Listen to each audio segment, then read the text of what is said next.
kayak hukumnya seorang daiyah perempuan atau pengajar perempuan tuh beda dengan hukumnya wanita yang membaca Al-Qur'an. Beda. Beda, Al-Qur'an ya. itu karena memang kalau kita mendengar Al-Qur'an itu Mm-mm. biarpun itu adalah ayat yang untuk khutbah, idza quri'al Qur'anu fastami'u lahu. Mm-mm. Kalau kita ada orang baca Al-Qur'an tidak kita mendengar, maka kalau wanita baca Al-Qur'an itu lebih berat hukumnya daripada hal-hal semacam Ya, ini, ceramah obrolan dan tadi. ceramah. Iya, Bu, ya. Kalau ceramah ya misalnya kan kita bisa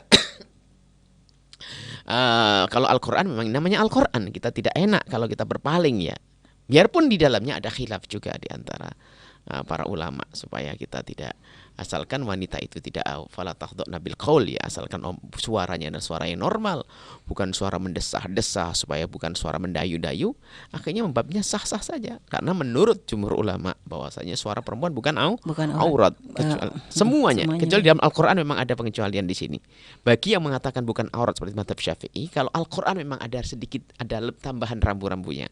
Yaitu tadi, kalau Anda ngomong, seorang wanita ngomong, saya boleh mendengar dan saya boleh tidak mendengar. Mendengar. Tapi kalau sudah Al-Qur'an disuarakan, Al-Qur'an fastami'u lahu, maka lebih ketat sebetulnya, lebih kuat bahwasanya pelarangan wanita menyenandungkan Al-Qur'an di depan kaum pria. Karena kaum pria mau tidak mau dia harus memperhatikan mendengar. Biarpun dalam hal ini kita juga tidak boleh keras-keras pendapat ini. Ya, ya. Bisa saja seorang wanita menyenandungkan ada pendapat dalam hal ini, akan tapi dengan catatan bukan suara yang meliuk-liuk dan mendayu-dayu. Mana mendayu-dayu, mohon maaf Bu ya.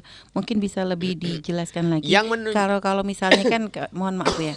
Tilawah Quran yang memang kadang dibaca itu kan memang kadang dengan suara yang tinggi, lalu tentu ada lekuk-lekuknya gitu Bu ya. Itu gimana Bu ya? Mengikuti suara Al-Qur'an dengan rambu-rambu bacaan Al-Qur'an, bukan mendayu-dayu yang salah. Yang tidak benar itu adalah dengan didesah-desahkan. Ada semua perempuan, mohon maaf ya, kalau bahasa Jawa Timur kemenyek ya, atau ganjen, ngomong aja pakai desah-desah segala macam dan sebagainya. Yang sekiranya itu secara khusus menggugah orang yang hatinya rusak. Orang yang hatinya ada. Nah, ini akan seperti.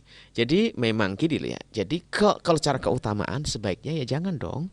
Biar baca Al-Qur'an kaum pria. Seperti di pondok, sebagian pondok kita tidak mendengar seorang wanita menyenandungkan Al-Qur'an di depan kaum pria. Itu adalah martabat. Cuman suatu ketika kalau kita mendengar seorang perempuan menyenandungkan Al-Qur'an, mungkin karena tidak ada dan sebagainya, ya jangan kenceng-kenceng amat deh.